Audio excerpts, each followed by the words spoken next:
Good morning, ladies and gentlemen. Dear ladies and gentlemen, a warm welcome from the Forum Alpbach. Today we have here the breakout session for hydrogen, a key technology for renewable energy systems. And I'm really delighted to have here top-level speakers. And as we had here already today in the morning session, also from Leonore Gewessler, that we need technology and innovation. We want to discuss this here right now with top-level speakers within the next 2 hours. Just a short introduction to ourselves. My name is Alexander Dratner. I'm the head of HyCentar. We're Austria's research center for hydrogen technologies. And on this slide, I also want to thank you, Marie Macherhammer, which supported the organization and has done here the major part in the background for today. The session, Hydrogen, is supported by the TU Austria. So these are the 3 technical universities of Austria. And today we start with a short welcome from the TU Austria president, Harald Kainz. And we will give you a short teaser of how do we do R&D at the universities here in Austria. Afterwards, I'm really delighted that we have here our top-level speakers. We clustered them into 3 clusters, so we will get some videos from them regarding the cluster 1 hydrogen initiatives. Then we will have the cluster 2 regarding hydrogen projects and initiatives in Austria. Then later on we go on to hydrogen applications and markets. And last but not least, so we will have there some best practice projects which will be discussed here in this round. And furthermore, we will have a discussion of polling results. And finally, we really want to have a fruitful discussion with you. So please be active, put your questions into the chat, and we really are here to discuss in the deep dive session the last 20 minutes, all and hopefully a lot of questions from you. Our keynote speakers for today in the cluster 1, hydrogen initiatives. I'm really delighted to have here Laurent Antony, which is here in a digital way. He's the manager of CEA for the Hydrogen and Fuel Cell program, and he's also the president of Hydrogen Europe Research, which is the major initiative for all the research partners here in Europe. Also in the part of the hydrogen initiatives, we will see Philipp Braunsdorf. He's the program manager for the infrastructure in the hydrogen team at NOW. It's a national organization for hydrogen and fuel cell technology in Germany. And it's really important for us to have their view on Austria and to also discuss the hydrogen initiatives on an European level. Afterwards, we'll have the cluster 2 regarding hydrogen projects and initiatives in Austria. And there's really on the forefront Mrs. Therese Vogel, which is also here today in Alpbach directly. She's the CEO of the Climate and Energy Fund, which is the main driver for hydrogen R&D and also demonstration projects in Austria. Also, we have here Professor Horst Steinmüller. He's the managing director of WIFA PNG. WIFA PNG is the forefront of demonstration technologies and projects in Austria. It's the Wasserstoffinitiative Vorzeigeregion Austria, so the flagship energy model region for hydrogen technologies. In the 3rd cluster, we will have a discussion regarding hydrogen applications and markets. We have here on my left Professor Markus Lehner. He's the head of the chair of the research group Energy Process Engineering at the Technical University Montanuniversität Leoben. And I'm really happy to have you here as a long-term research expert. And then we have also here a major input from Martin Hackel. He's the global director of the business unit Solar Energy.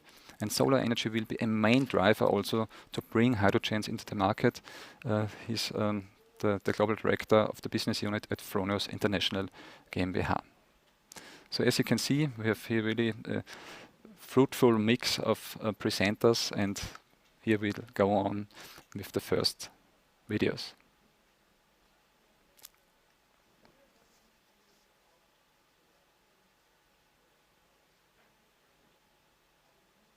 Technology, the TU Wien, the TU Graz and the Montanuniversität Leoben, I welcome you to today's panel discussion supported by TU Austria.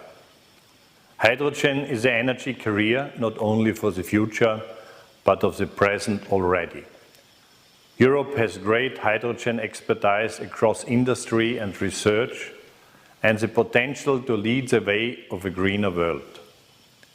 This needs a joint effort of players from all disciplines and the commitment of the European people and of its politicians.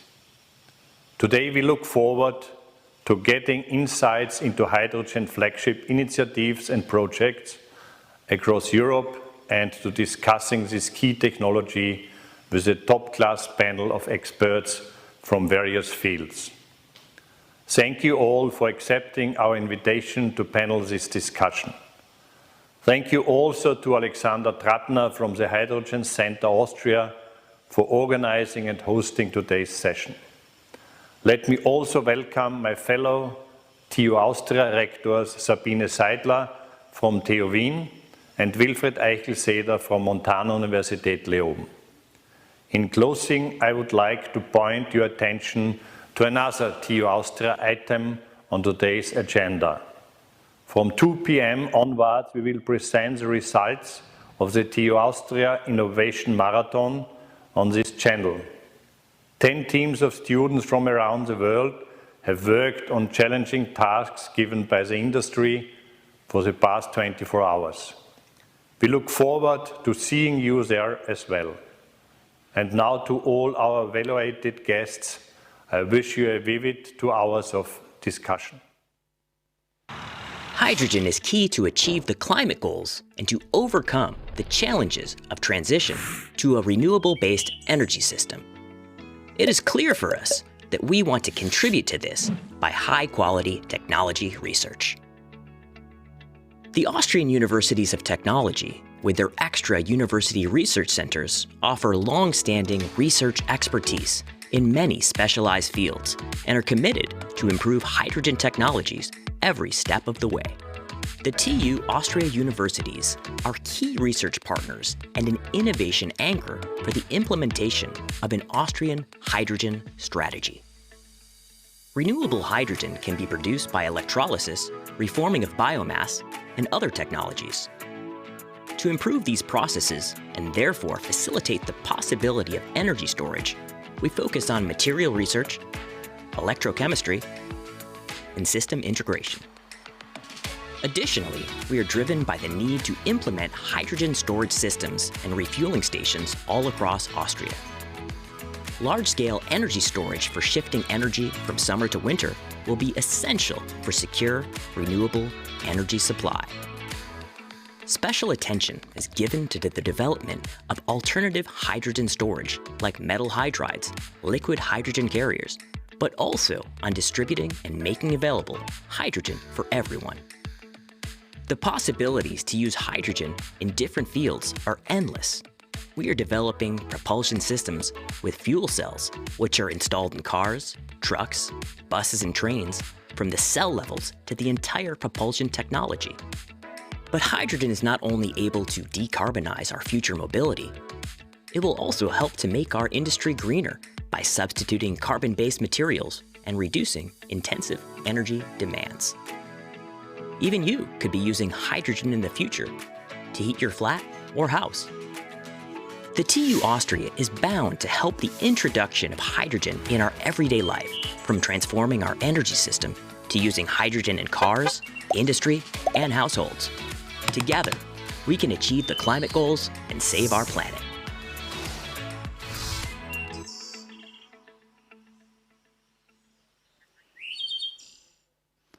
So thank you for the TU Austria for your input regarding the R&D focus, with which we want to contribute really to the achievement of the climate goals.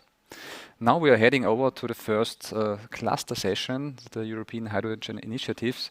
And I want to have a warm welcome to Laurent Antony and Philippe Braunsdorf at the virtual Alpbach World. And I'm happy to see you here now live in a digital way.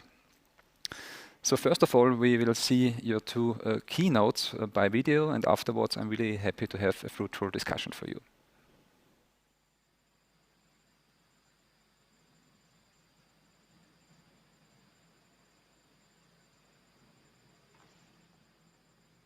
Good morning, ladies and gentlemen. It's a pleasure to tell you some words about the role of hydrogen regarding the European climate goals and energy system and about European initiatives. Now it's the time for hydrogen. There is an unanimous consensus at the international level that without considering the hydrogen vector, it will not be possible to achieve the objectives of COP21 and the carbon neutrality by 2050. Why do we need hydrogen? Hydrogen can be seen as a missing link in an integrated, sustainable and clean energy system. Hydrogen will be produced using renewable and intermittent electricity or low-carbon electricity. It can be easily stored and easily transported across sectors and regions. Hydrogen can then be used either directly for transport applications or for industry applications, but also can use as feedstock in order, for instance, to produce biomethane. And as you can see on the slide, using hydrogen will have an impact on the European economy and environment with a sharp decrease of CO2 emissions, but also creations of millions of jobs. In this new political era of energy change, hydrogen has become a priority in Europe, strongly supported by EC President, Executive Vice President, but also different commissioners, as mentioned on this slide. Europe has put in place a Clean Hydrogen Alliance, but also adapted some legal framework with a new hydrogen strategy, and also put in place some instruments to support the development of the industry and the European research for the hydrogen economy. Owing to a long-lasting support of the European Commission in the research and innovation of the hydrogen technologies, Europe is considered today as one of the worldwide leaders. Europe has today a strong industry and research ecosystem, represented by two associations, Hydrogen Europe, now with more than 165 members for the industry, and Hydrogen Europe Research, covering the activities on the whole value chain. Hydrogen Europe Research is an association composed of 83 members from 24 countries all over Europe, as you can see on this slide. The members are covering the whole value chain from basic research to applied research, from hydrogen production to hydrogen usage, providing competence, capability for the European industry. And we're looking forward to having new members interested in contributing in the development of hydrogen technologies. And ambitious research is needed in order to support the European strategy and the development of the hydrogen economy.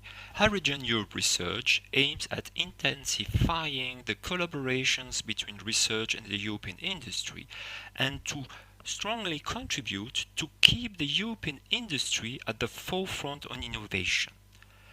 Let's make together hydrogen as an enabler for zero-emission society. Thank you very much for your attention. Hello, everybody. Thank you very much for the invitation. I'm happy to be here and to be part of the breakout session on hydrogen. And I'm trying to give you a short input on the status and the plans in Germany. Just a few words on the NOW. The NOW is a state-owned company founded in 2008, and we are supporting several federal ministries in the field of hydrogen, battery and fuel cell electric mobility, alternative fuels, and alternative fuels production. The focus of today is the National Hydrogen Strategy, which was released in June by the federal government. With this strategy, the federal government emphasizes the central role of hydrogen to decarbonize the energy system until the year 2050. And it also emphasizes the need to integrate hydrogen in all kinds of sectors, not only transportation, but also industry and heat. It defines 38 concrete measures across the complete value chain and provides a budget in the next 4 to 5 years of 7 billion euro nationally and 2 billion euro internationally. If we take a closer look to the 38 measures of the strategy, we see that the whole value chain is represented, as I said before.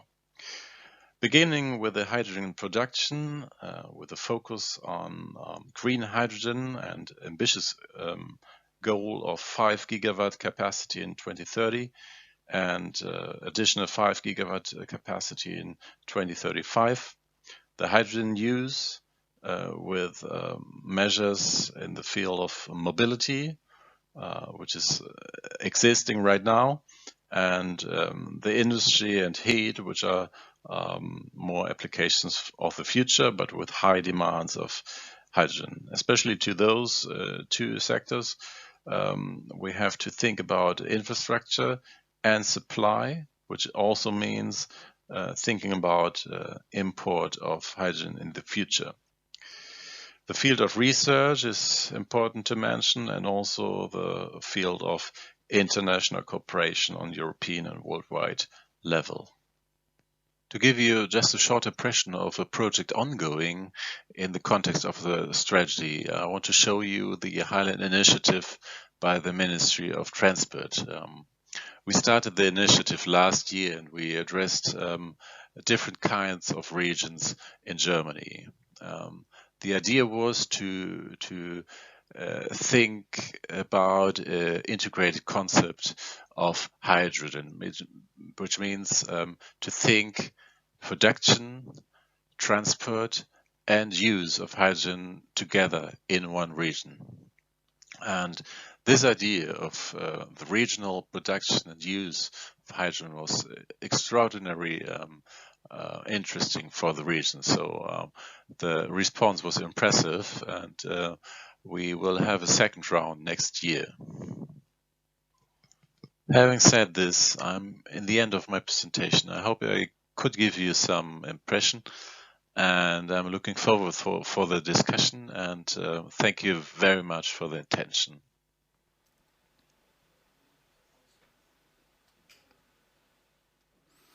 Thank you, Philippe. Thank you, Laurent, for your interesting presentations.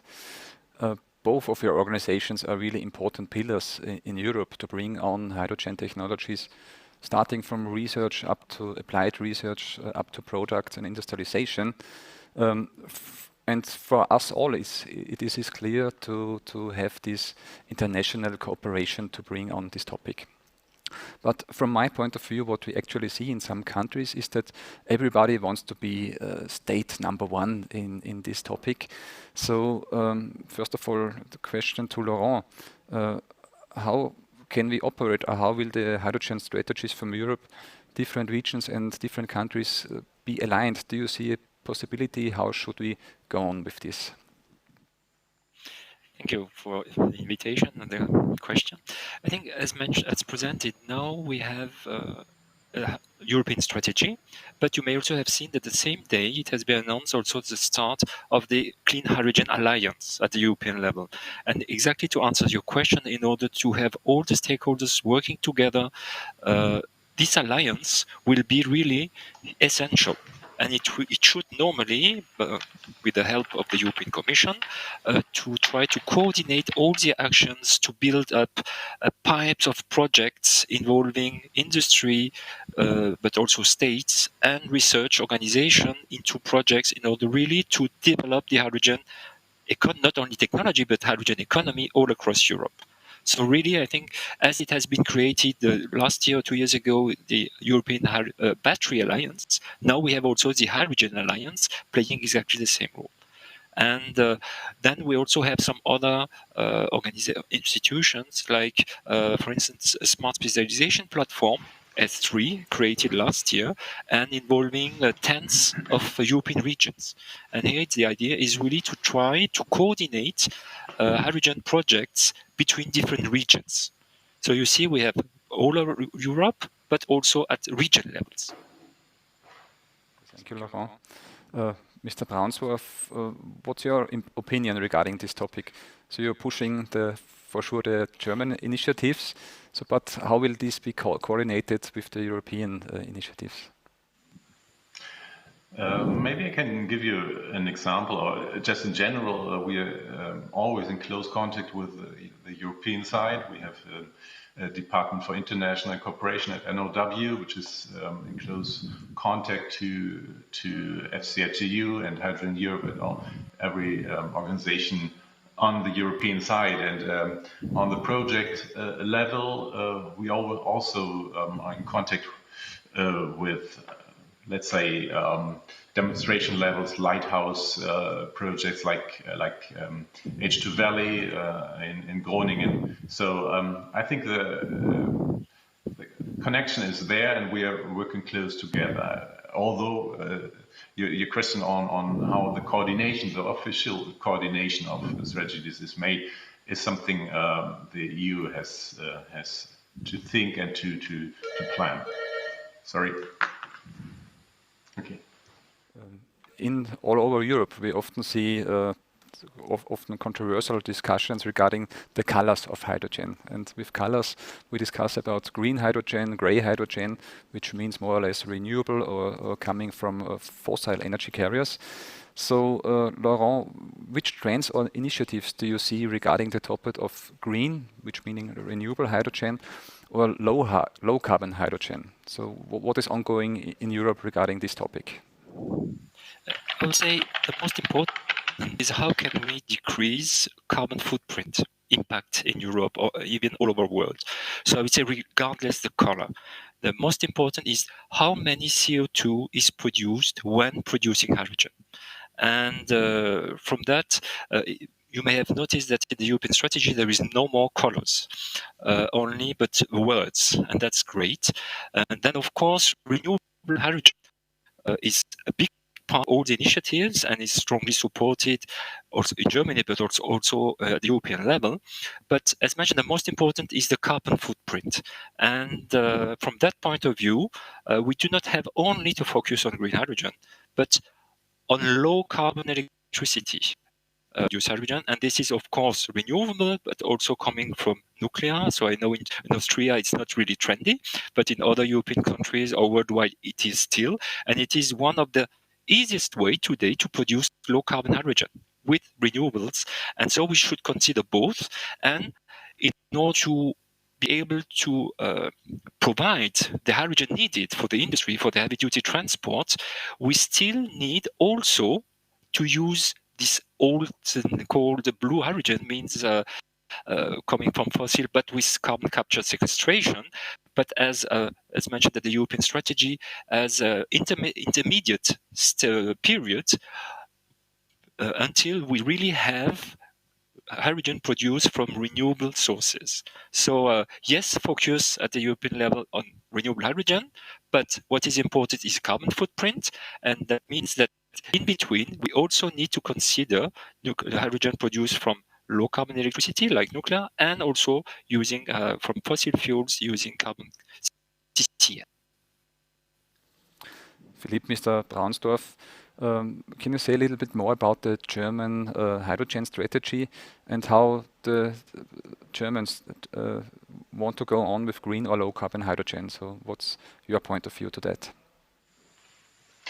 Yes, I already said in my short introduction, the new and the revolutionary thing about the hydrogen strategy is to think hydrogen in a broad context. So it's the first time in Germany that there's not only hydrogen in transportation, but also in the other sectors. So we see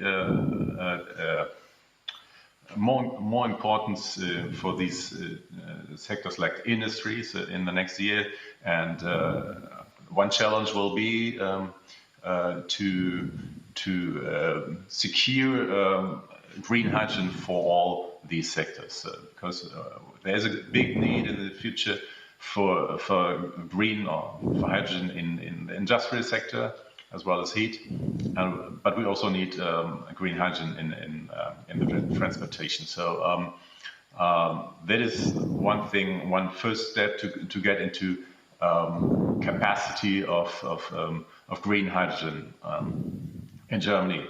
The focus is electrolysis, so green hydrogen from renewable energies. But of course, we also think about other technologies until 2050.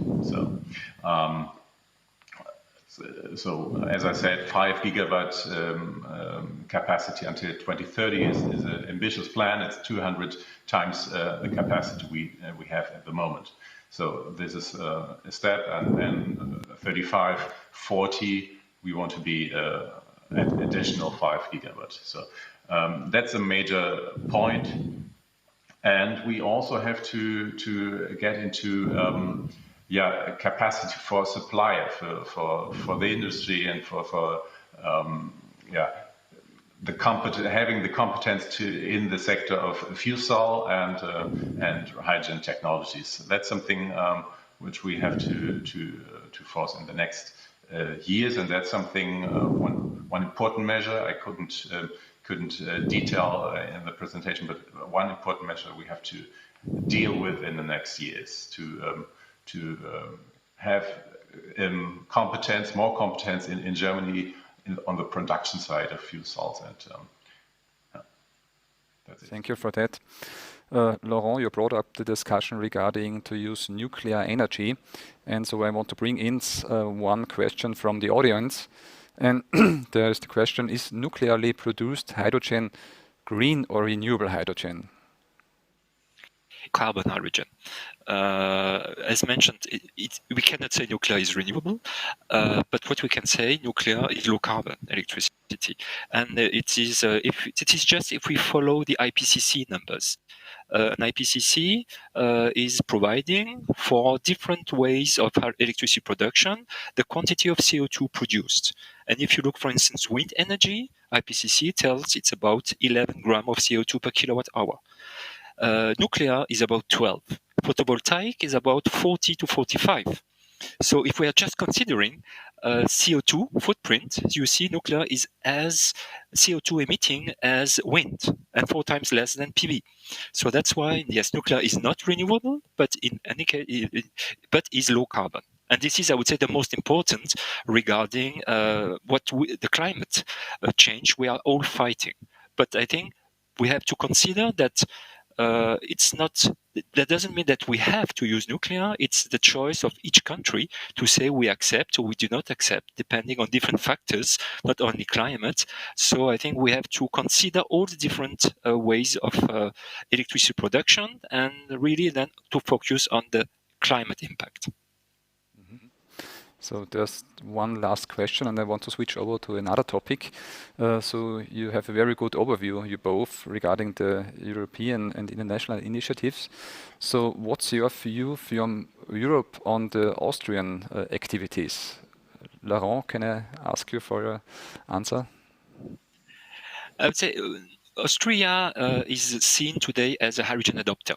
And when we were speaking at the European level on the IPCI, this important project of common European interest initiative, 1 or 2 years ago, last year, even Austria has been seen as Austria will be part of the next IPCI on hydrogen if there is one.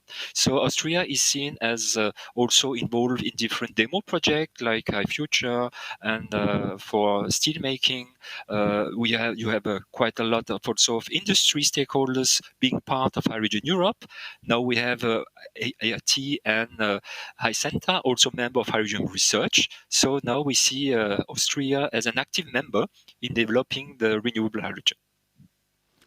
Thank you. What's your opinion, Mr. More? Unfortunately, I couldn't hear Laurent, so I cannot add my points. But from my side, I would say you should, as you're doing, you should focus on demonstrating the technology and using it, showing that it's possible and that it's working. And second, of course, the regulatory framework, which I didn't mention before, is necessary too. So we have to, in all the countries, we have to create a framework legally and the admission of the technology to get into the market and to scale up the market. So these are two major points I would address also to you, to Austria. So thank you both for the interesting discussion. We will come back to you later on in the Q&A session. And now we want to go on with the cluster, with the second cluster, which is dealing about hydrogen projects and initiatives in Austria. And so let's see the next keynote videos. Without hydrogen technologies, we're sure that the energy transition will not become true within the next decades. Okay, we talk about hydrogen. Yes, because hydrogen is, according to experts, a key technology. For a sustainable future. Exactly. Hello, my name is Therese Vogel. I'm the Managing Director of the Austrian Climate and Energy Fund. The Austrian Climate and Energy Fund has a big task. It means boost the energy transition in Austria and prevent Austria of the effects of the climate crisis. It is a governmental organization with an annual budget of almost 200 million euro and has been funding over 150,000 projects since 2007. Wow. You can imagine small projects are amongst them, as well as large-scale research projects, for example. So we have a big range of action. Okay, hydrogen is one of the keys for a sustainable future, but why? Yes, why? Why? Why? Why? Why? Why? I asked the same question. Perfect. So, why hydrogen technology? The first thing is that we always talk of green hydrogen, meaning hydrogen coming from renewable energies. All the other stuff is at the moment not climate friendly, and for Austria it's clear it's about green hydrogen. Green hydrogen will help us with green energy, green industry and green mobility becoming true with hydrogen technologies. Energy, industry, mobility. Yes, but green energy, green industry and Green mobility. Yes. We are trying to bring together the scientific community as well as industry and other stakeholders, and we think this is the best way to generate real large-scale, real-time test beds. Okay, Andy, now we get to the point. Yeah. Did you know that Austria wants to become a global leader for hydrogen technology? Where did you get that? Well, the federal government policy program reads, and I quote, Austria is going to become the #1 hydrogen nation. That's ambitious, but where do we stand on that? I think we have a good starting point. We have high competence in enterprises. We have excellent research institutions as well. And we have stakeholders in the infrastructure, especially, which are also interested in that field. So what more do you need? All the important players are there. From our perspective and what we have learned out of our test beds is that hydrogen is really at least a continental topic. It cannot be only an Austrian topic and only a nation's topic. Hydrogen is really a cross-border topic because we need to work together very close with other countries to make the hydrogen world true. And Europe has the chance here to become a frontrunner, and Austria, within the heart of Europe, will play an important role. Okay, to make the hydrogen world come true, there are many things to discuss and to consider. And I think it would be a perfect topic for, let's say, an international conference. Like Forum Alpbach?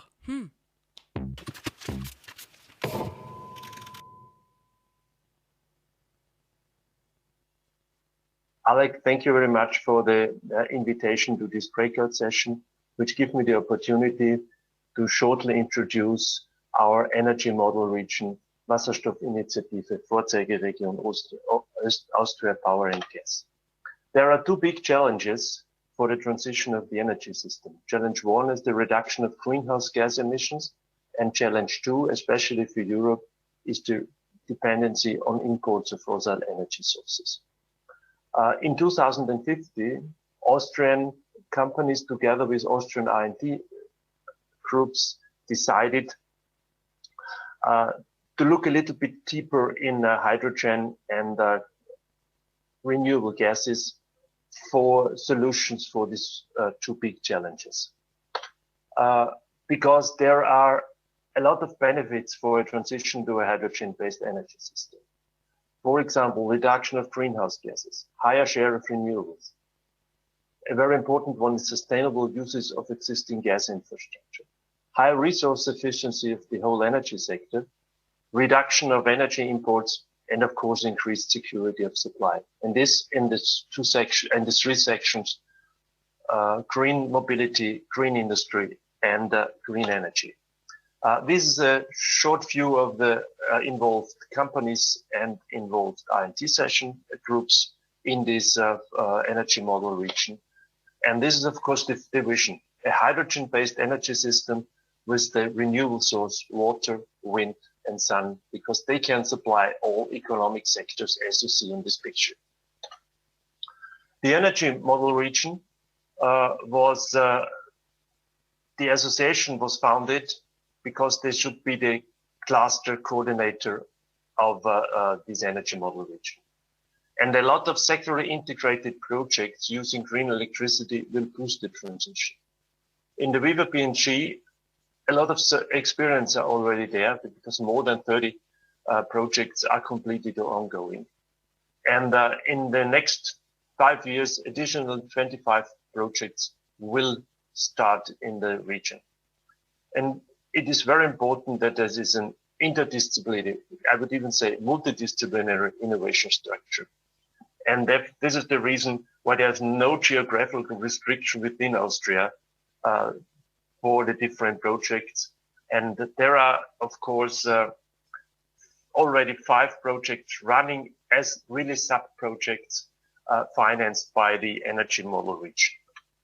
And this is, of course, the spread over whole Austria. You see 21 projects planned, 18 ongoing, 12 finished. So really a big amount of projects and the different clusters like in Tyrol, Upper Austria, Styria, and Vienna. Thank you very much for your attention. So thank you both for these interesting keynote speeches. You both are pillars in Austria to bring on the hydrogen topic from the research and also from the demonstration side. So Horst Steinmüller is linked to us in a virtual way. Mrs. Theresia Vogel is here directly with us in Alpbach. And first of all, I want to raise the question, so is there a plan to integrate the Austrian hydrogen activities in the European strategy? Yes, I say so. At present, Austria is working on the national strategy. It should be finished at the end of the year. So far we hear, and I'm sure it will happen in that way also. And the second point, today in the morning, our Minister, Leonora Gewessler, announced a call for expression of interest for the upcoming IPCES. And one of them is hydrogen, another is about low carbon industry. So there will be a call for expression of interest in Austria to collect the ideas and also to collect the enterprises and the research institutions which want to include themselves in this big European task. This is also what we know for sure by now. At the same time, I'm also sure that we will have ongoing activities in Austria on a national basis. And I think it's important to talk about, if we talk about number one in hydrogen, what does it mean at least? Does it mean that we have key technologies, that we are best in special technologies? Does it mean that we have a rollout all over Austria? Does it mean that we have hydrogen in every household, in every car, or in selected areas? The Climate and Energy Fund proposes to have 3 areas where we bring in hydrogen. It's mainly long-term storage. It's about industry because we use hydrogen by now in the industry. And it's also about heavy-duty vehicles and special vehicles in special fields, for example. So does it mean in that field? So we could imagine that will happen. And it's not, for me, it's a positive contest because we all know that hydrogen is, as I mentioned in the video, is not a national topic alone. It's really a continental topic. And I think the important thing is that Europe can really have also a leading role in that because others have started earlier with some activities. But I have the impression that the industry in Europe is very strong and very interested to involve in the hydrogen topic. So I think we have really a good basis. And we have a need for solutions for green or for climate-friendly solutions in the industry. Thank you for that. I'm taking a look if we have a connection to Horst Steinmüller. So, dear Horst, so what's the plan of Viva PNG to have the link between the Austrian activities to Europe? There are a lot of links already going on, especially on projects from our partners. It was already mentioned H2 Future is one of the projects. There's another one, H2 Quit. So I think that Viva PNG and especially our partners in Viva PNG have the possibility in different actions to work together with the other European groups. Viva PNG will have a close connection to the German projects, and we have already some connections to Aeronet projects. Even Viva PNG is more or less the Austrian coordinator, but we have a very good view what's going on outside from Europe. And I hope that in the near future we get a little bit more involved also in the IPCES. Thank you for that. My next question sounds a little bit simple, but maybe the answer is not like that. So Mrs. Vogel, the question to you. Do you think that the future energy system without hydrogen is possible? I think that, as mentioned, hydrogen will play an important role. It helps us really in dealing with volatile renewable energies. And hydrogen has some assets as an energy carrier, but also as a long-term storage possibility. And I think with that it will be a little bit earlier to come to a satisfying new energy system. And what we also have is the possibility to use hydrogen totally different as we are used to the infrastructure of the existing energy system at least. Because you do not need in any case some pipes or pipelines. You can also have other solutions with tanks or with other things. So we can really imagine you can design a real new system. And this is for me the big importance also of hydrogen. And you can have parts where you use batteries, but hydrogen has really an asset as an high energy carrier and as a long-term storage material. And as I mentioned, it's used in the industry by now. We have in Austria, I think, 150,000 tons of hydrogen in use. It's at the moment produced with fossil energies. So the first focus has to be on that, to exchange that amount to hydrogen coming from renewable sources. So this is my main task at the moment, because I think this is really a quick win, easy point to make and helping the climate. And industry has also competence in working with hydrogen. This is also important. You do not start from zero ground. You have competence there, and I think the idea could be starting with other activities around the enterprises which have hydrogen in use now.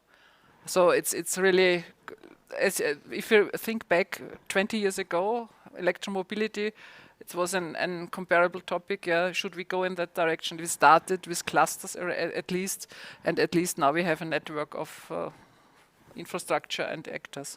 So I think with hydrogen it will happen in the same way.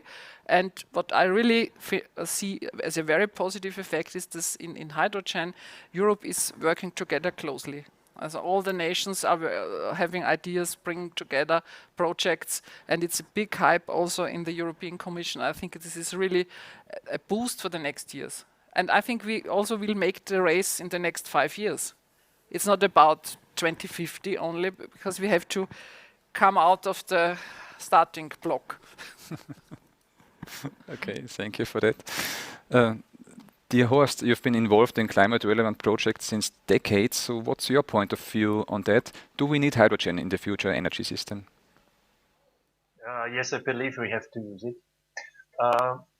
But we also have to use it for things what we at the moment are not really thinking of, and this is, of course, carbon capture and utilization is a very important one, because fossil fuels will still be in our economy system until the next 20-25 years.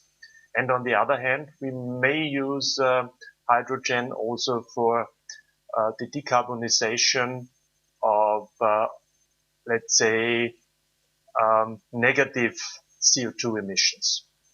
Because when we see what's going on with the 1.5 degrees, then we need this kind of additional decarbonization. And therefore, I believe that we need also some kind of carbon capture as the one hand side. This next thing why I believe in hydrogen is that it's not, and this made it a little bit, let's say, difficult.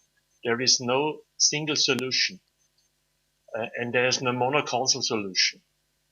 And I believe that we need different kind of business models. And in these business models, all three areas like mobility, industry, and even the classical energy should come together and work together. And as we will get one of the films afterwards, there we have already one in Viva, where we try to do this and bring this together, where you're also deeply involved.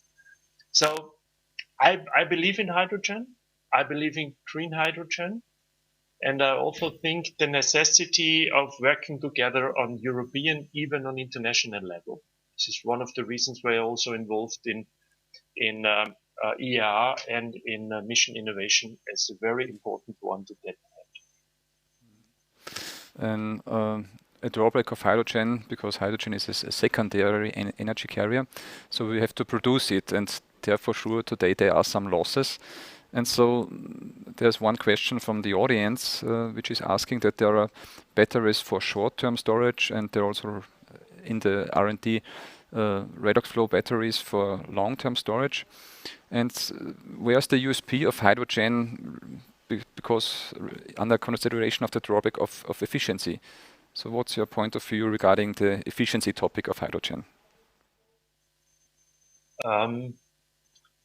I think one is that we have the existing infrastructure is a very important one, because this you have also to include when you think of efficiency only. And the second one is that we have to see this in a whole context. That means where do we lose the energy? The energy, most of the energy will be lost as heat. So we have to integrate, in our opinion, heat also in the use of let's say an electrolyzer or of a fuel cell. And when we look at the electrolyzer, then of course we have to think about oxygen. And this is of course the question: where will such a plant be installed? And if we are thinking of oxygen, then of course there is a very important point where we should use this. This is, for example, for wastewater treatment. So this is, of course, the things where we have to see the whole thing as a, let's say, as a, not only as a one solution, but if we have to have a different kind of cycles included. Okay, thank you. Regarding this efficiency question, I want to bring in already Markus Lehner from the next cluster session. So what's your opinion regarding the efficiency of hydrogen? Yeah, so I think it's not a question, do we need either batteries or hydrogen in a future energy system? Because batteries, they are strong in short term, but maybe also long-term storage of energy, but not in the required amounts. So when we think on the transformation of our energy system to a sustainable system with renewables, hydrogen has the main advantage that it is really in the point of storage volume and storage density superior to all these electric storage systems. With other words, you cannot imagine to operate an integrated steel plant by batteries. It will not work because the energy demand is so high. And that is one of the main advantage of hydrogen, that we have a high storage volume with hydrogen that enables the transformation also of energy intensive industry. Mrs. Vogel? I would like to add on the point Horst Steinmüller mentioned. My background is at least in material flow analysis. And it means you're used to looking always at the whole system. And hydrogen is not only a topic in the energy world, it's also a topic in the production world. And this is, I think, the important point, that we can use hydrogen in the whole system for several applications, for energy, for production, for fertilizer production, for whatever. And as a material, which we also use in combination with others in the waste management field and others. So if you look to the whole system, then you see also the USP or the advantages you get when you look to hydrogen. It's not only about the energy world. Energy is a part of this whole hydrogen system. And I think this is what makes it so attractive. And this is what industry and producers see in hydrogen also, because they always see more than one use or more than one way to use hydrogen or to work with hydrogen. I have an agreement here. Okay. Just one last question. Mrs. Vogel, what should be the next concrete steps to go on with the Austrian activities? Also I think very important is really the national strategy, because this is the framework which we all need. And another topic was mentioned by Mr. Braunsdorf is about the regulatory framework, because in hydrogen we see, as in other matters, we see very this topic of double taxation and other things. Yeah, so we have really to look on the regulatory framework. We are in several systems, in the electricity system, in the heating system, maybe in production and material system. So you are in total different frameworks, and they come together in the hydrogen system. So we have to look on that also, because otherwise it's not compatible. Okay. Thank you for this interesting discussion. Now we go on with the third cluster for today regarding hydrogen applications and markets, and we again start with the keynotes. Good morning, my name is Markus Lehner, and I will give you a short insight into hydrogen applications in the following 3 minutes. Most of us will connect the application of hydrogen with mobility. But indeed, hydrogen will play a major role in the decarbonization of the gas grid and is the indispensable link of energy sectors in an energy system with high shares of renewables. Furthermore, hydrogen potentially provides high-grade heat for industry without major changes in the existing infrastructure. Finally, hydrogen is already an important feedstock in industry and will become a significant energy vector as well as raw material for the chemical and petrochemical processes. I will focus on these applications more in detail. The European Commission has set the goal of reducing the greenhouse gas emissions of the European steel industry by 80% until 2050. We have worked out a scenario which enables such a reduction by a combination of the direct reduction of iron ore with green hydrogen and an intensified operation of electric arc furnaces operated with electric power of a low carbon footprint. But let's first have a look on how the hydrogen can be generated. In order to obtain the required hydrogen, a lot of different hydrogen production routes with reduced CO2 footprint are possible. On the right-hand side, the route via water electrolysis with renewable electric power is depicted. Additionally, biomass can be utilized for the hydrogen production, either via gasification or via fermentation processes. Finally, the classic hydrogen production routes, steam reforming and partial oxidation, can be used, but these production routes require carbon capture and storage. A recently more intensive discussed process route is pyrolysis, which produces solid carbon as side product. Such carbon would have the potential to be used for different purposes. I will compare 4 of these routes now for the scenario of 80% reduced greenhouse gas steel production in terms of the total energy demand as well as the carbon dioxide emissions for hydrogen production. The total energy input is lowest for the water electrolysis. Steam methane reforming and methane pyrolysis are quite comparable. However, 30% of the hydrogen amount currently used in Europe would be necessary. Comparing the CO2 emissions, biomass gasification is by far highest, but such emissions are of biogenic nature. The 3 alternative hydrogen production routes are comparable. Therefore, there are alternatives to water electrolysis powered by renewable electricity. To shortly conclude, Hydrogen is indispensable for the decarbonization of industrial production. But we should be aware that huge amounts of hydrogen with low CO2 footprint are necessary. Therefore, various hydrogen production technologies have to be rolled out in parallel, also in view that we will lack of sufficient amounts of renewable electric power. Indeed, methane pyrolysis would be a very attractive option. Thank you very much. The best from the city of Wels in Upper Austria. Fron is an Austrian company, and we started almost 30 years ago with developing solutions around photovoltaics. We always were guided by a vision which we call 24 hours of sun.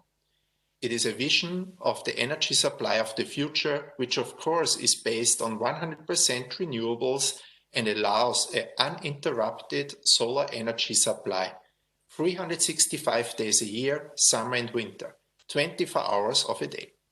Therefore, we develop technologies for producing electricity, bringing consumption and production of solar energy together, distributing the energy to the grid and storing electricity.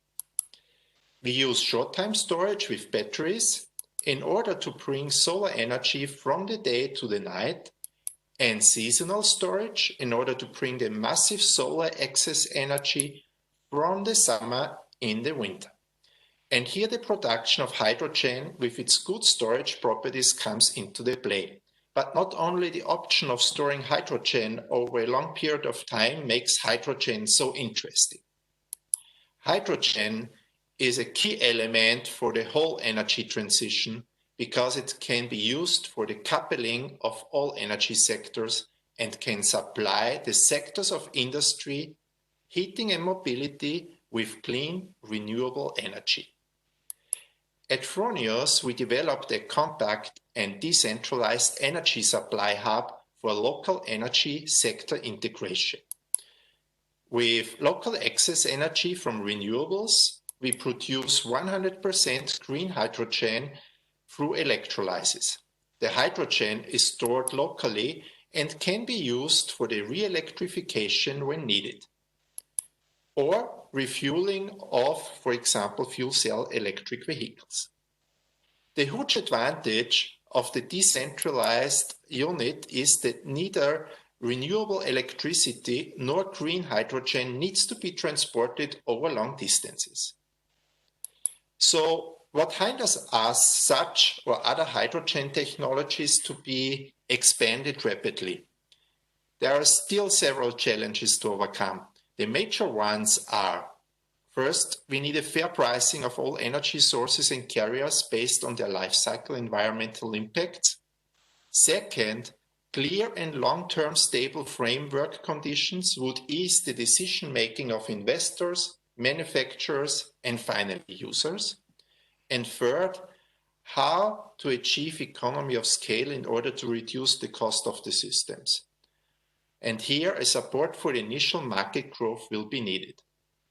On the other hand, there are huge opportunities besides using green hydrogen and reducing the risk and cost of climate change. Just think on all the opportunities like domestic job creation, new local business models with local value creation, a completely new form of energy supply which can make our community into self-suppliers and therefore more independent. I personally see a huge potential for companies and technology providers. The hydrogen industry is still in a very beginning, and there is a lot of space for innovative components, products, and services. And it's really on us if we are becoming passengers or drivers of the age of hydrogen. I am 24 hours of sun. What about you? Und das ist. So thank you both for this very interesting keynote speeches.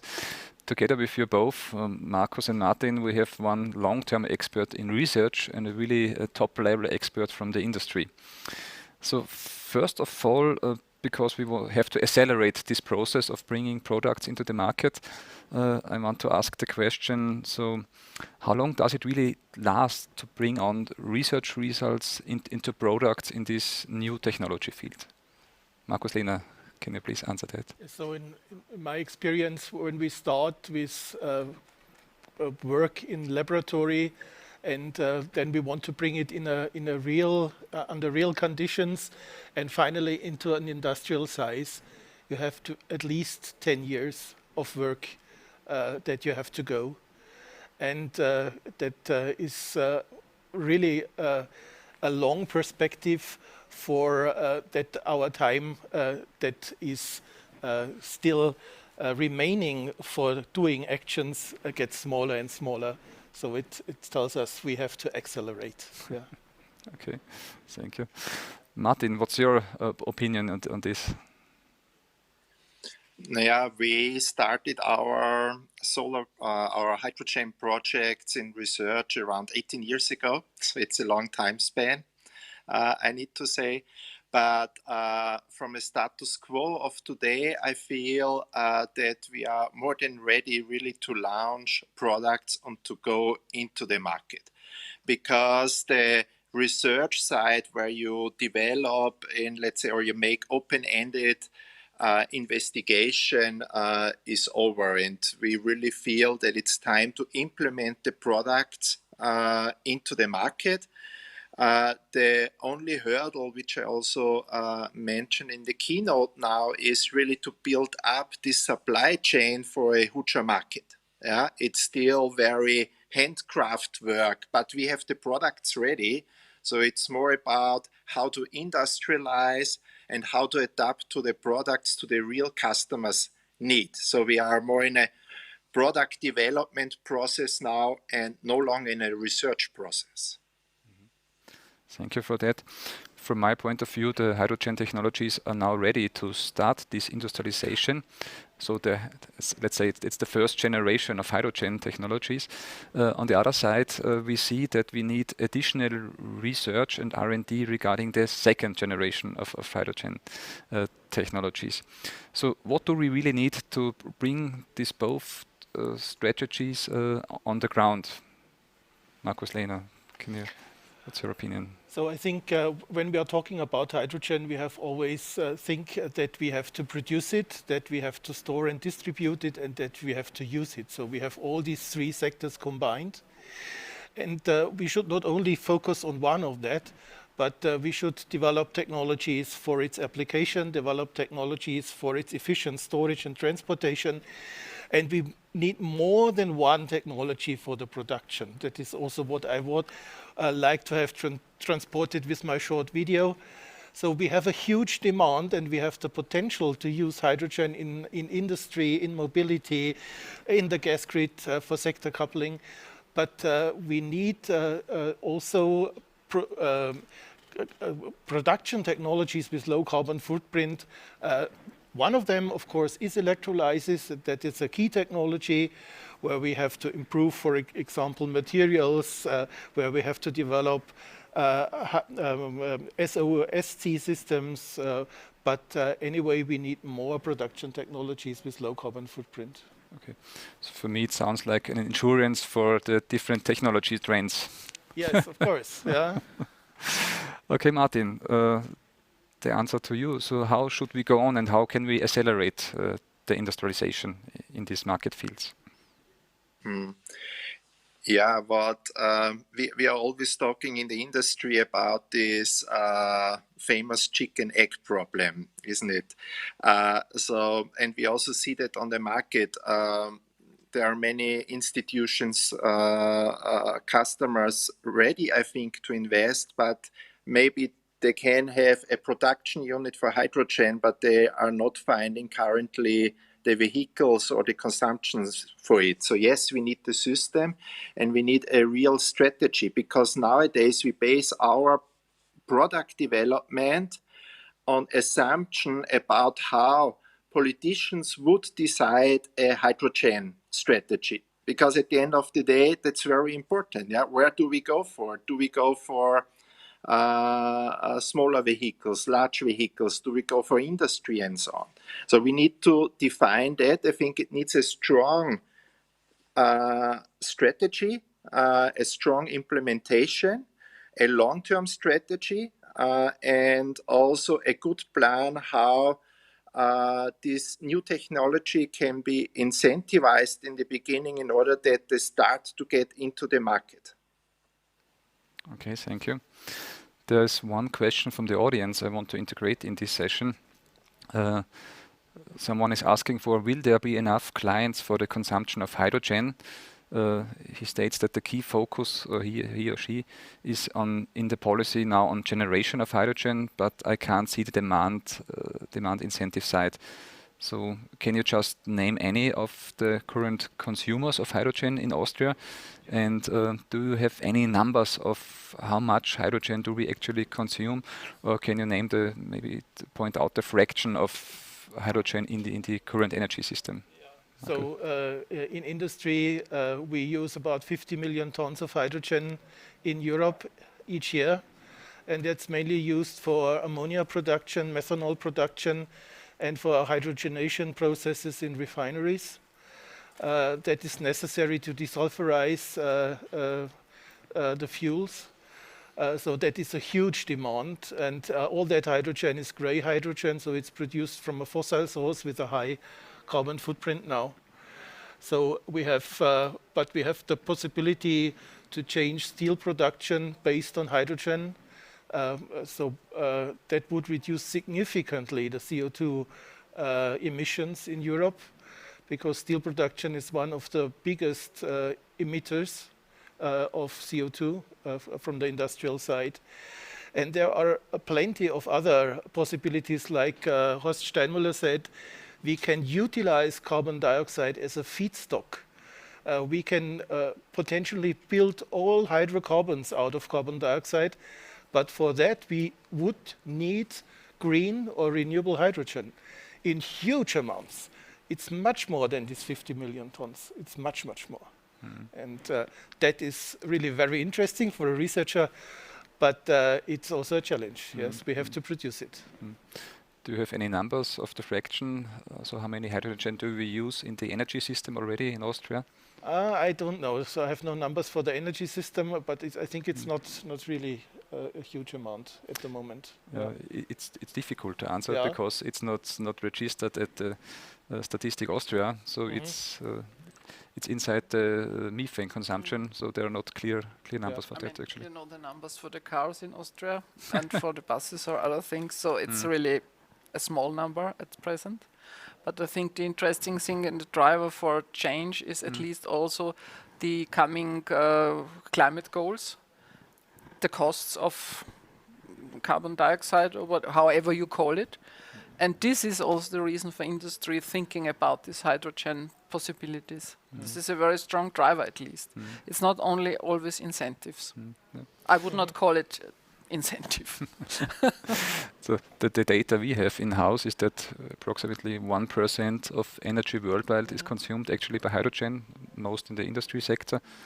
And approximately, but it's more an expectation, around 4% of the energy system in Austria are already used by hydrogen, but in the industry sector. And we have about this 150,000 tons in Austria, and in the industry, I think 1/3 is in industry, the other third is this fertilizer topic. So, yeah, this is the amount. This is not a big amount, at least. Okay. But at least it's growing because we are opening other sectors for the hydrogen use. So it will, if it works, it will grow very quickly. So that's the first challenge you said already before, to transform the existing grey fossil-based hydrogen in industry to renewable one. Even if it's a small amount, but it can be done easily. It's not that small. So if it's already 4% of the Austrian energy system, it's not that small. So, but what are the other sectors where we'll see hydrogen from your point of view? So where do we really need it? As I mentioned, I see it as part of a renewable energy system, especially for Austria, because we think of renewables, and nuclear is not a position in Austria. So we have this volatile system here. We have the demand for storage of electricity at least, of energy. And there I think that hydrogen can play an important role, because we also have this underground storage capacities in Austria coming from the past from the natural gas use. This is some million cubic meters, so it's really an asset in Austria. We have a big infrastructure in the gas topic, so this can also be used. And as all of you know, it was mentioned also by Professor Lehner and others, is about the heating systems and the gas in the heating system. There we have also gas pipes where we can bring in hydrogen. So this is also things where we don't have to build up an extra infrastructure for the start. And this is a big asset. So this will bring down the costs. And the other topic is about, as I mentioned, heavy-duty vehicles. It's about trucks, it's about tracker, it's about snow groomer, or maybe other applications like snowmobiles, where you have, on the one hand side, you have maybe some fragile environment there in the Alps or something like that, where you want to have, in the tourism area, where you want to have no emissions in situ. And on the other hand side, you have this long distance, heavy load ships and other things where we will see it, because it's a good opportunity. And I mean, there are a lot of European projects, concepts upcoming. You know, you have this offshore wind transported from the north to the Danube and along the Danube, and you have a kind of a green hydrogen corridor. There are other projects and ideas about wind parks somewhere in the east, southeast, bringing it to the Danube. So Danube as a transport route is important and could be a good European project also to think of that. And you have existing pipes also. You do not have to build everything extra. You can do that. But I mean, Austria is a I guess not. In Europe, we have a lot of pipes here. So there should be no lack of consumers in the end. I don't think so. And it was mentioned, you have to build up it over the next decade. I think we will have more interest of consumers, which have a pressure to act, to fulfill climate goals, for example. So I think it's upcoming. At the moment, it's about the price. This is right. But also this has to do something with the regulatory framework. Okay, so we should come back to this topic later on in the Q&A session. Just one last question to Martin Hackl, because we're interested in the industry meaning regarding the product development. So Martin, so if the vision of 24 hours of sun becomes reality, so can you give us an impression of expected market growth? So is this the next big thing of technology products made in Austria?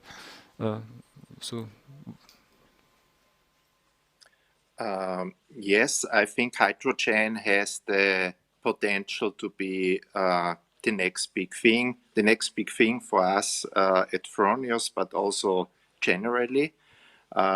Because the amounts of energy, as already discussed here in this forum, are enormous. Yeah? And if we want to substitute a portion of this energy and use hydrogen, it's really a very big thing in different ranges of production capacities. So yes, there will be these huge hydrogen plants, I'm convinced, close to wind parks, but we also see coming smaller systems which are focused on decentralized production, as we have had some interesting projects like in tourism regions or for logistic companies, where it absolutely makes sense to produce renewable energy and not to send it thousands of kilometers to a huge electrolyzer,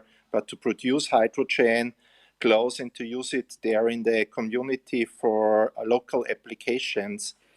I also see once the technology is kind of established and we have the costs where we are, it's really a huge potential for local industry and also for local business models, where also communities can start to think about how they add additional value creation in their communities by using the local energy and producing hydrogen and utilizing hydrogen.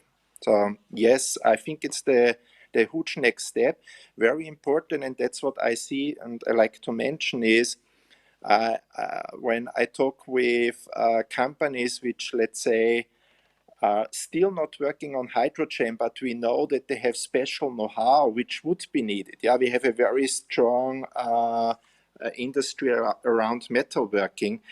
I always try to tell them, hey, look at hydrogen, because in the moment it's really difficult to source all these single components which you need from production to storage.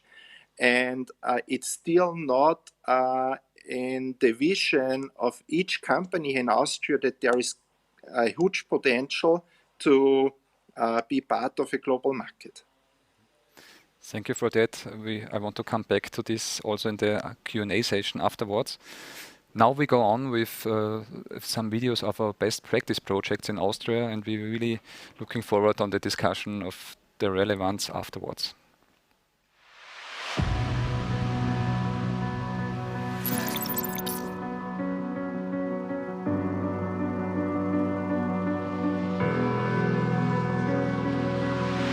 The idea with the Snow project was to use an existing snowmobile and convert it to an electric vehicle, using also hydrogen as a source of energy.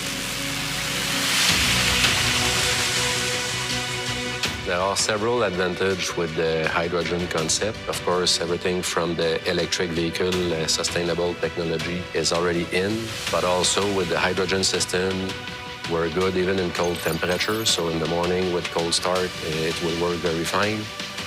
We get more range with such a system for the same or even less weight.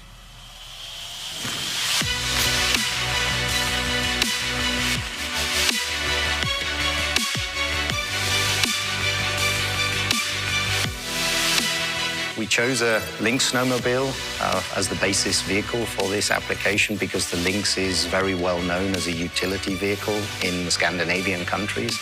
And with our partner in Hinterstede, we wanted to demonstrate a utility application with the fuel cell technology.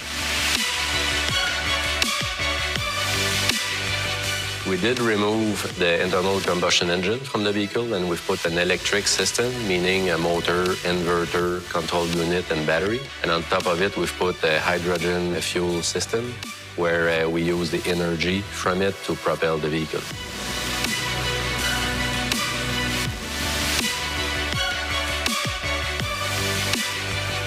We had to develop many components ourselves in-house because we weren't able to find suppliers. This is primarily because in the automotive industry, they have a different size and different requirements for their components for fuel cell vehicles, as we have on the snowmobile.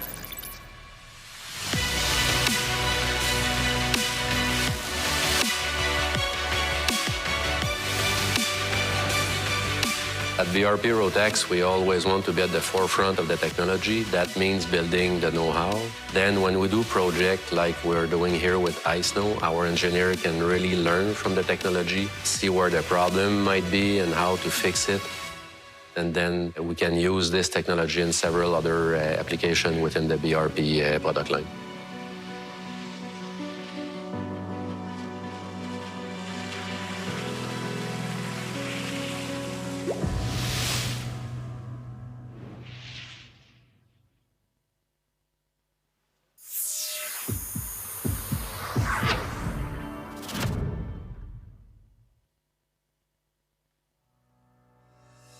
Die Energie Steiermark versorgt ihre Kundinnen und Kunden mit 100% erneuerbarer Energie aus Wasser, Wind und Sonnenkraft. Diese Erzeugungsquellen sind aber stark vom Wetter abhängig. Wenn gerade weniger Sonne, Wind oder Wasser zur Verfügung steht, wird auch weniger Strom erzeugt. Für diese Zeiten muss die Energie gespeichert werden. Batterien zum Beispiel sind in ihrer Speicherkapazität begrenzt. Daher braucht es andere Lösungen wie Power to Gas. Aus Strom wird Gas. Und das ganz grün. Wasser wird mit Strom aus erneuerbaren Quellen mittels Elektrolyse in seine Bestandteile Wasserstoff und Sauerstoff gespalten. Der gewonnene Wasserstoff kann ohne weitere Umwandlung als CO2-freier Energieträger direkt in Fahrzeugen und für unterschiedliche Prozesse in der Industrie verwendet werden. Überschüssiger Wasserstoff kann problemlos für eine spätere Verwendung gespeichert werden. Alternativ kann der Wasserstoff durch Zufuhr von Rohbiogas CO2-neutral in grünes Erdgas umgewandelt werden. Dieser Vorgang nennt sich Methanisierung.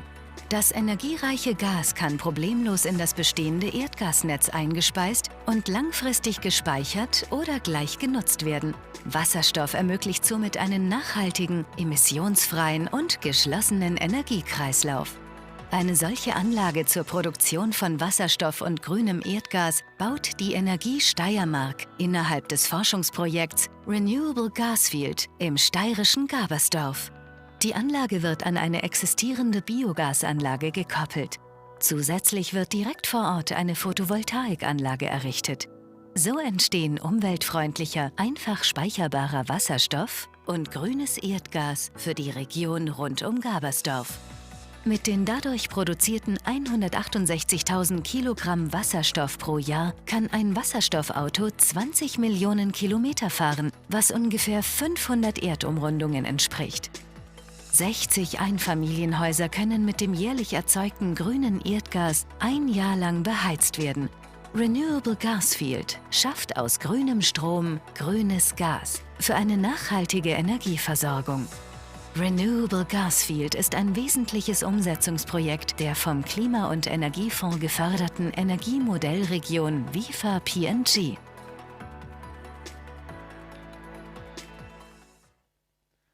So now we have seen here two important demonstration projects in Austria, but it's not just about demonstration, it's also bringing R&D into demonstration projects. And so first of all, I want to raise the question, so why do we need such Lighthouse projects? Mrs. Vogel, I think it's funding has always a perspective of taking some risk away from the project partners. And this is exactly what we do with our activities in these demonstration projects. The enterprises and the scientific community works together, but it's at least there is a technological, no, it's always hard to say that, technological risk and economic risk at least, but to bring it forward in the technology readiness level or something, you have to take some risk out of the project, and this is why we give funding. This is the first point, and the other point is just to give them a boost, an impulse to be aware of the need of innovation and to trust in the possibilities of innovation. And it's not a self-fulfilling thing. You need this boost of government or governmental funding. So I think, and then you can show what is possible. And for us, this is the third point. If you want the special density of a technology in a region, for example, then you have to give some incentives. Otherwise, it happens somewhere. You cannot influence it then. There are often trends regarding central and decentral hydrogen infrastructures and the link between them. Maybe we're coming to the European point of view to that. Laurent, what do you think about such central or decentral infrastructures? What will be the future role of both?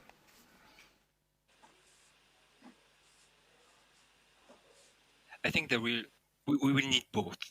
We cannot say we will only have centralized or decentralized. It will depend on the potential of electricity production and also on the demand. And depending on the distance between both, on the quantity, either that hydrogen can be produced or is needed, you will use either centralized or decentralized from a climate point of view, but also from an economical point of view. So that's why at the European level, we need to work on both systems. And there will be I do not see one more than the other. It will really depend on the regions and on the application. Okay, thank you. Mr. Braunsdorf, so what is needed to bring on such Lighthouse projects to large-scale application or to bring it into the market? Start microphone. Yes. So what we tried in Germany is to have these what I told high performer regions, like H2 Valley, who just demonstrate a cycle. The production cycle of hydrogen, from the production of hydrogen to transport to use in one region. So I think, considering the question central, decentral, I also think we need both, and especially in the beginning now, we need to show that decentral solutions are possible, to show that in one place hydrogen economy, hydrogen business model is possible. So that's the first step. And then what I said with the hydrogen strategy in background, we need a systemic approach, we need regulatory framework, we need also implementation of EU regulation directives to give the background for a real scale up. With these demonstration projects, we just show that it's possible when we give acceptance or we create acceptance. But we need to push the other side, and we need to give also the industry confidence that this is a good path. From my point of view, the major part of the society does not know that much about hydrogen technologies. So, dear Horst, how can we ensure involvement of requirements of the public in such projects? Or how can we better involve the public itself in such Lighthouse projects?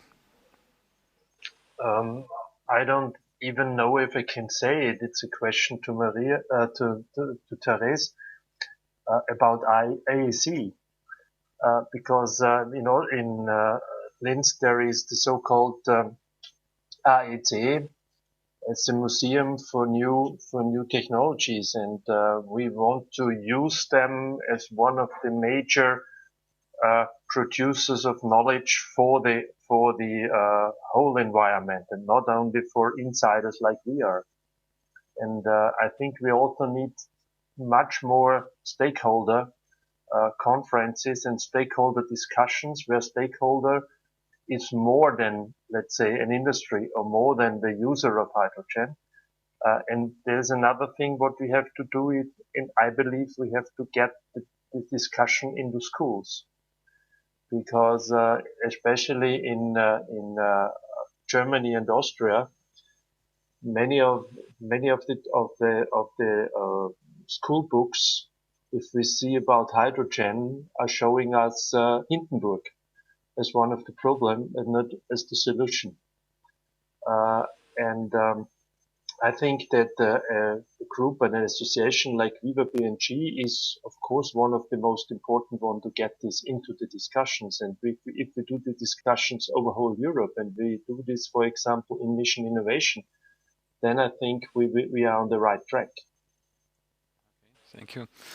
So regarding involvement of the public, I want to enter into the next session from our side. So there was a polling regarding different questions. There was an online questionnaire of hydrogen. And now we are getting the results here on the screen. So the first question was, do you think renewable hydrogen will be necessary to achieve the Paris climate goals? So let's see, where are the results?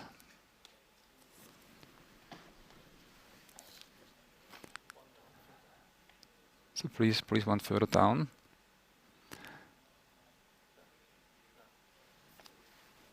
So the results are that approximately 20% strongly agree, 50% agrees, 20% neither agrees or disagrees, and approximately 7 and 2% disagrees or strongly disagrees.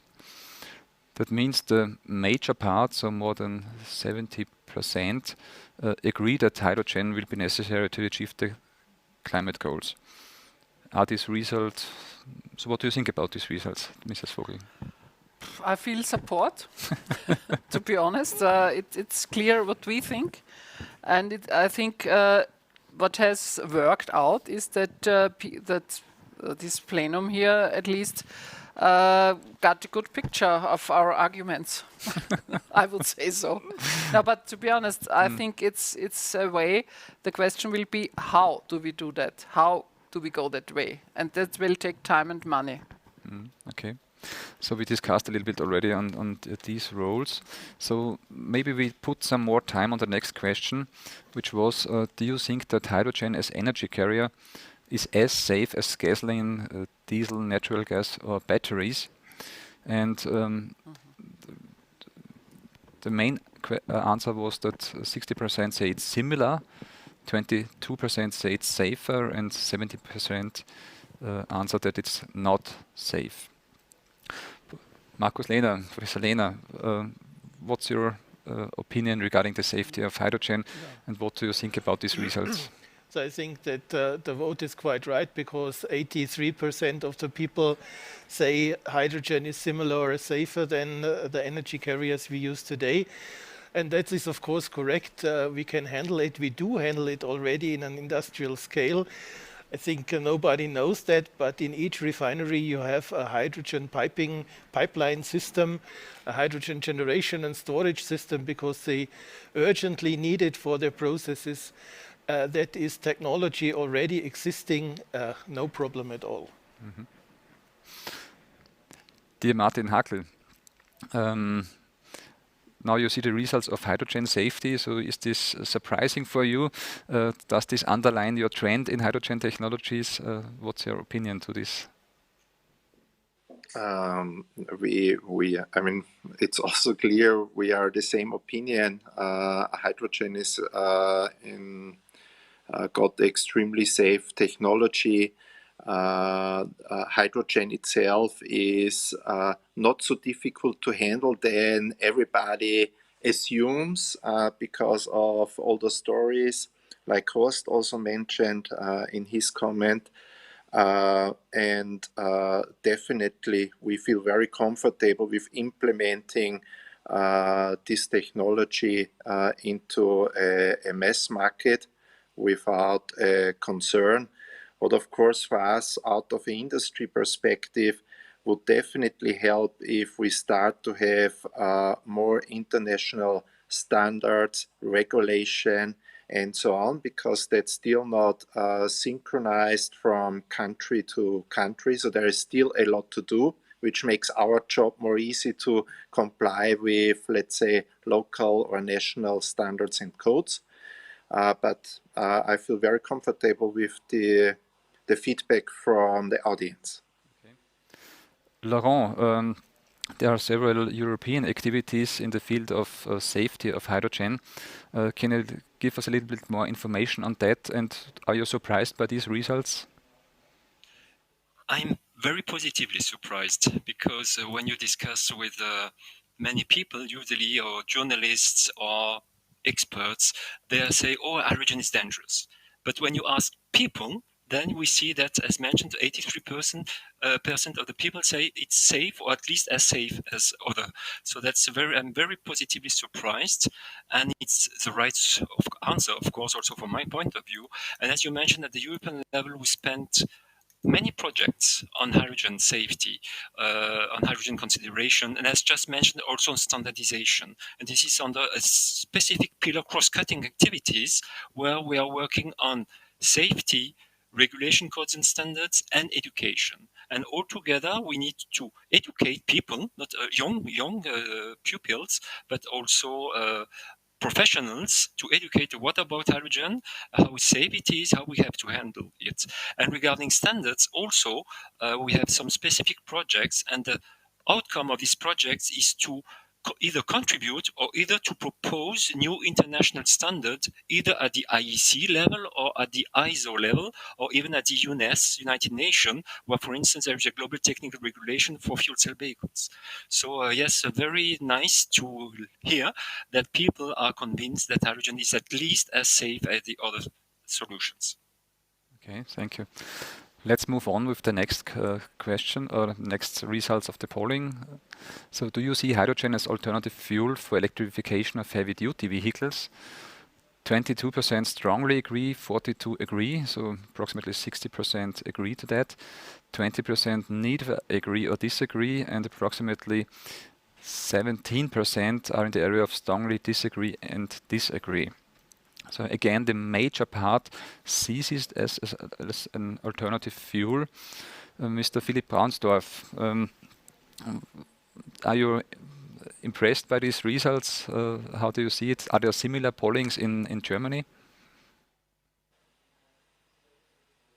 Sorry, I don't know if Pauling's right now, but I'm a little bit surprised by the negative number, by 17%, which think that it's no alternative, because I think that especially in this field, it's very clear that heavy duty vehicles will be, for good part, be using fuel cell.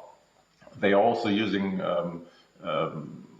battery in some cases, but if you need much power, if you need a long range, I think this will be fuel cell.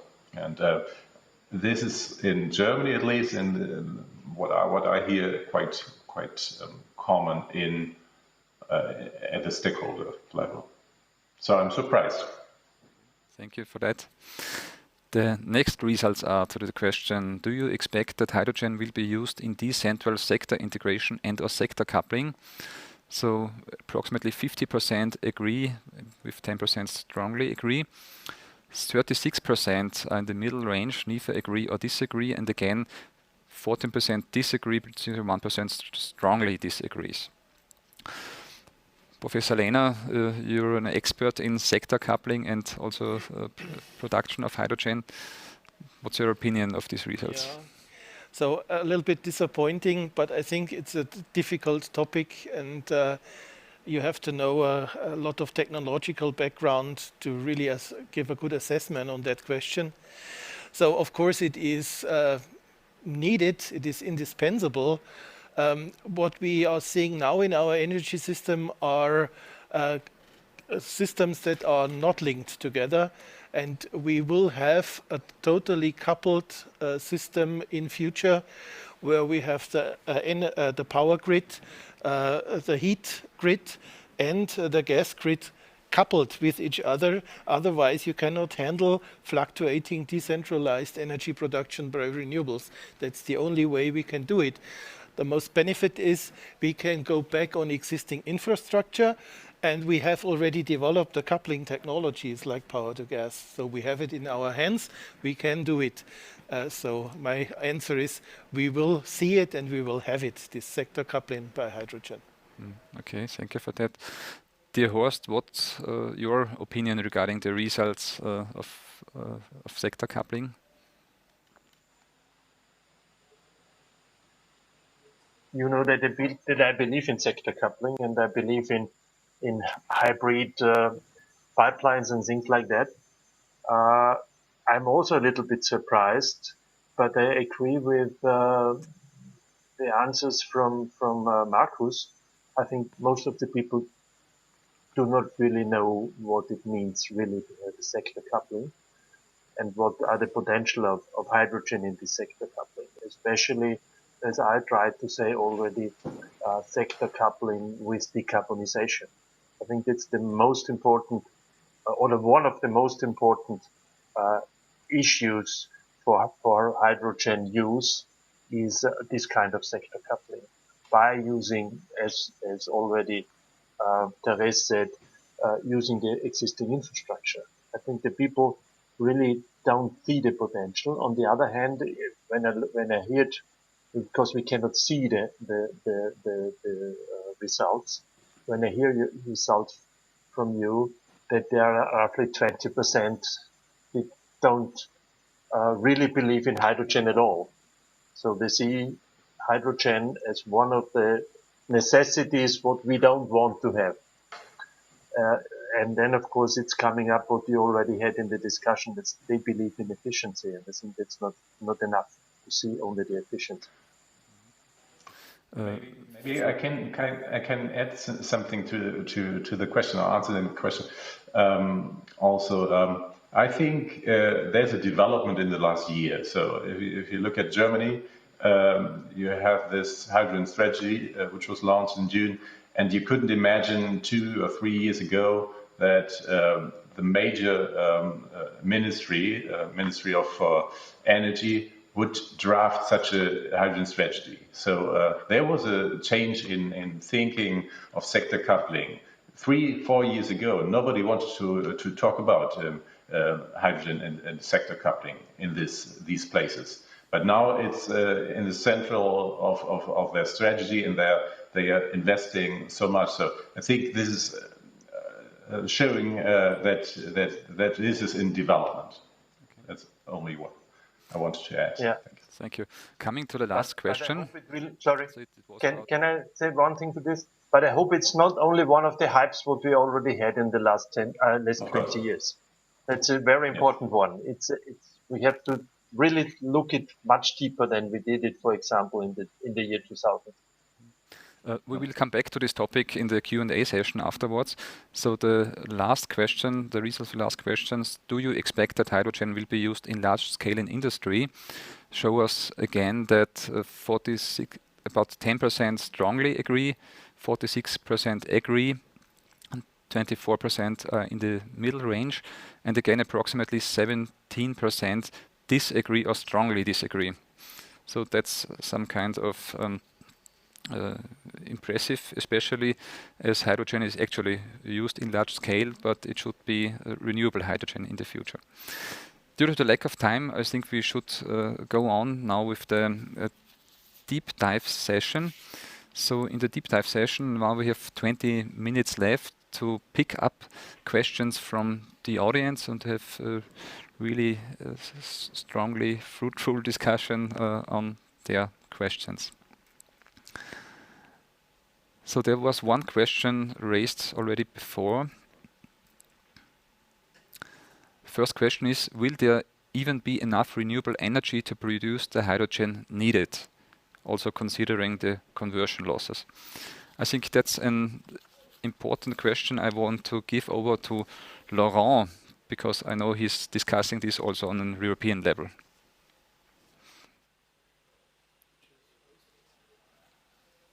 Okay, so actually we lost Laurent. Okay, so I hand it over to Philipp Braunsdorf. So will there be enough renewable hydrogen? So can you point out some figures on that? So we cannot hear you. Sorry, our capacity today is much less, and it's not enough to deliver for the industrial sector, for example.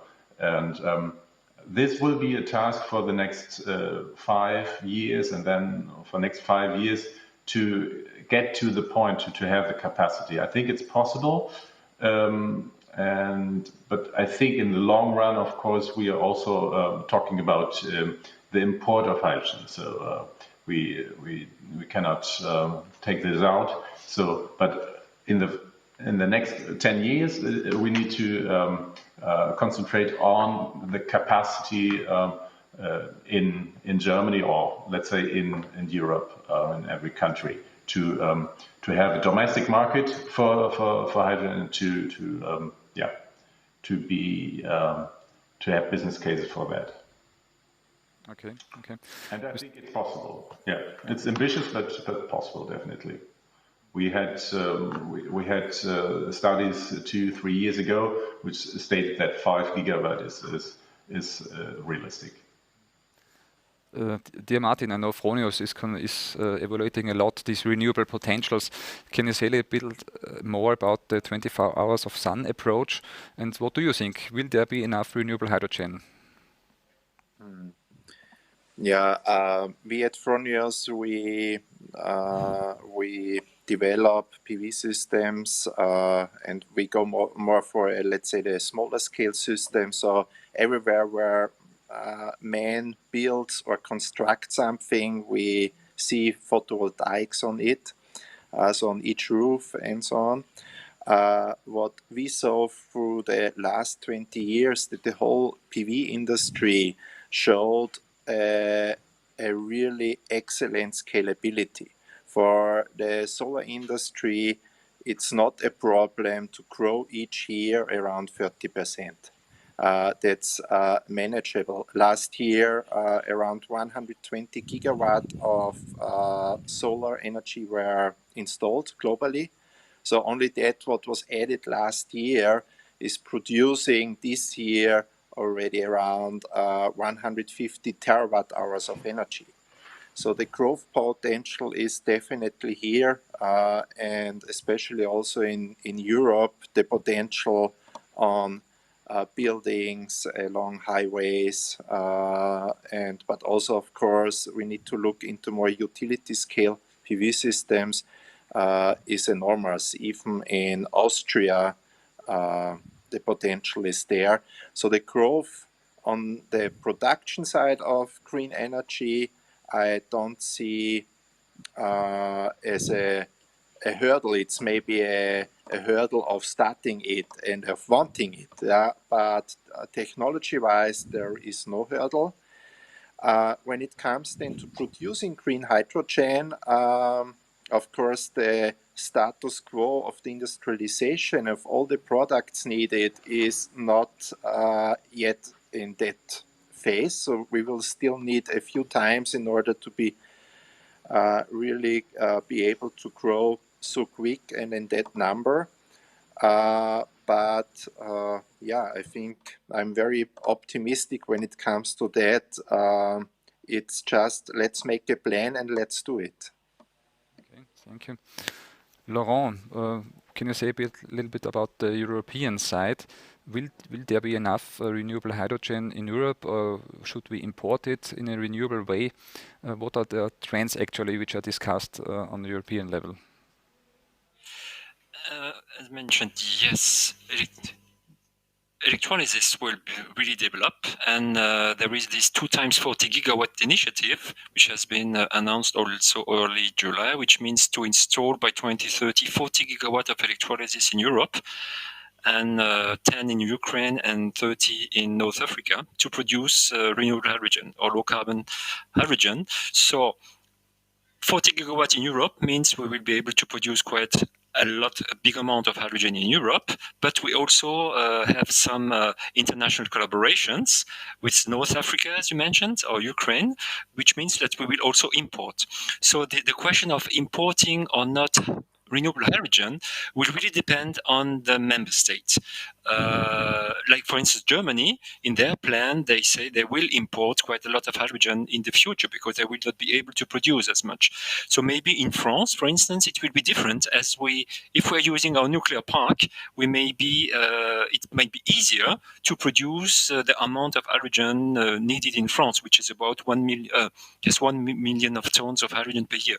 So, to answer your question, we need to be prepared to import hydrogen, but we need to ensure also, if we want Europe to be independent from the energetic point of view, that we produce as much hydrogen as possible inside Europe and limit importation.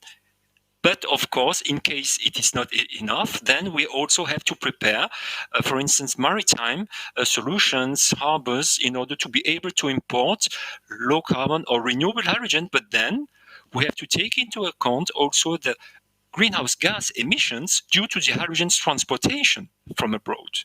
And not only to say if we import renewable hydrogen, the climate impact will be zero. No, we have to include also maritime transportation. So if it is hydrogen-powered ships, it's fine. But if not, then we have also to take that into account. Okay, thank you for that. Maybe we go through the different applications of hydrogen. And there was a question regarding heavy-duty mobility. Mr. Philipp Braunsdorf, maybe you can answer this question. So there was the question that heavy-duty trucks have an average annual mileage of 120,000 kilometers. You can say a little bit more about the actual lifespan of fuel cells in such heavy-duty trucks, and can you also say a little more regarding the infrastructure setting up for such heavy-duty applications? I can say, for example, we have this Alstom train in Germany. It's also heavy duty, and they have a life cycle of 5 years for the fuel cell. And definitely, this will be some point for research and for development to have longer terms in this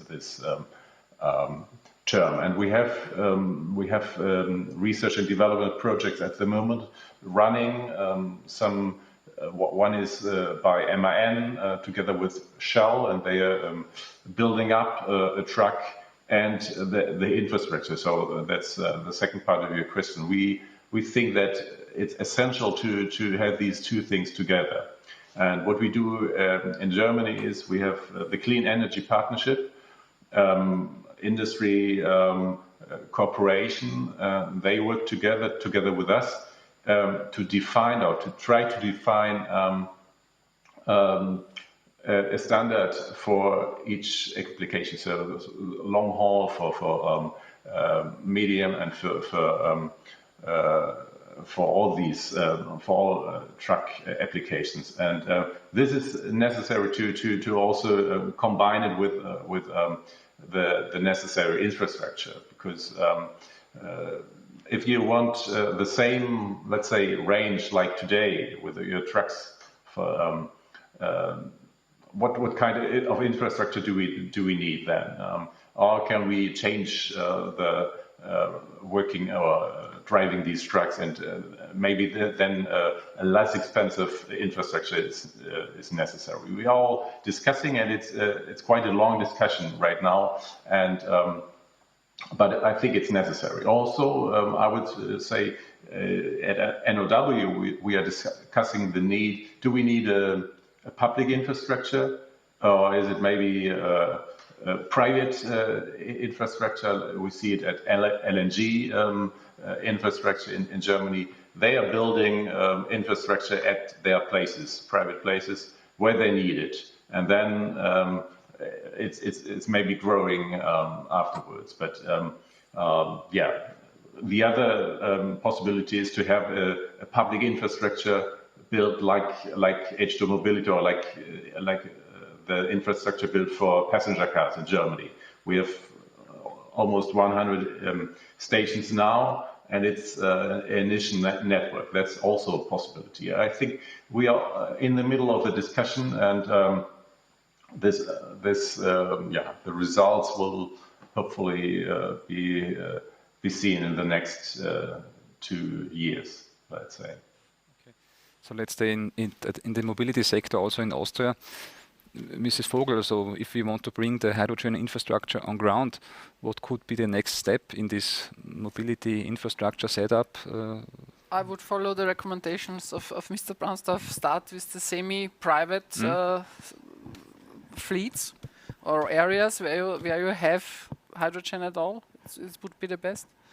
And then go on into the public sector, because as you know, the grid of hydrogen infrastructure is very loose in Austria at present. So I think it would be a good opportunity to bring in also private money. I think this was also your idea. If you use these private areas and have semi-private stations, then you can also use a lot of private money in the system. If you have subsidies for every station, I mean, it will become very expensive for the first time. So you have to start with these users at present. Would be a good point, because they have the experiments, they have maybe the area, they are maybe willing to go on with hydrogen furthermore. So I would start with this. Okay. And what also could be a point, you know that there is a big interest of cities in buses, in hydrogen buses at present. And they try to calculate the balances, the CO2 balances, and is it worse, or do I have to pay too much if I don't do anything? So it will depend also on the routes and then the regions. If you have alpine or mountainous regions, then and long routes, it makes sense. In the inner cities where it's flat, doesn't make sense. So they are thinking of it, for example. But also the cities will bring in their own money also, because it's a big interest also, and this is a good way also to bring people, citizens, to the hydrogen topic, because there's a big interest. Everyone tries to jump into this hydrogen bus. I did it also. No? It's like that. So it works. It starts with private things. Okay, private things is the next topic. A sector which we haven't discussed up to now is the sector of households. So there was just before a question from the audience. In the area of households, do we see hydrogen in the area of households? And can we say a little bit more about the efficiency or on the developments of electrolyzers in the fields of households? Martin, I think you're the right person to answer that. Yeah, hydrogen in households for heating and electricity supply would be a real dream of Ronja's. I need to say we have the vision that it's going to work, but also to put it very clear at the point of time in order to, I mean, we are not at the cost point from all the components you need from the product side in order to deliver the customers, the final user, interesting price point for such a system. But I see the potential that through growing industrial and commercial usage of systems, we can step by step then also start to develop attractive low power applications. For me, and of course, we go for having PV system on each roof, and ideally wise, I mean, nowadays everybody builds rather small PV systems on the roof. If we use all the roof space, the facades, the energy would totally be enough to supply a complete house for heating and electricity. But yes, we need to achieve the acceptable price point. Let's put it like that. One small point, but at least you all know this topic of blackout prevention in the electricity grid. We have a lot of facilities which have diesel aggregates in case of electricity is going down. So this would be an easy point where you can bring in hydrogen as an application. And you have reduced greenhouse gas emissions as well. So, and it's cleaner, because if you have a hospital, for example, and this diesel aggregate is working, then it's a lot of emissions, and it's not the best for a hospital. So it could be a point. Yeah.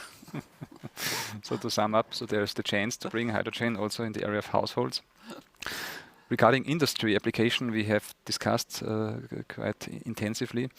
So I want to raise a further question from the audience. So there's the question, can biogas be a good source of hydrogen? Professor Lehner. Yes, biogas can be a source of hydrogen. The technology you need for that is reforming. That is existing already. However, biomass or biogas is derived from biomass. Biomass as a source of hydrogen has the drawback on the one hand that we have too less for the demand we would have in future. On the other hand, the carbon to hydrogen ratio in biomass is not very favorable. But basically it is one potential pillar in the future for the production of renewable hydrogen. Yes, it is. Thank you for that. So we have 2 minutes left. So I want to ask two questions in the last round. First of all, I want to raise the question: how can we, or what does it need to increase the acceptance of hydrogen? Mrs. Vogel. I think it's really about communication. Talk about the good things, talk about good practice, report about success, and what always works is have some really inspiring testimonials.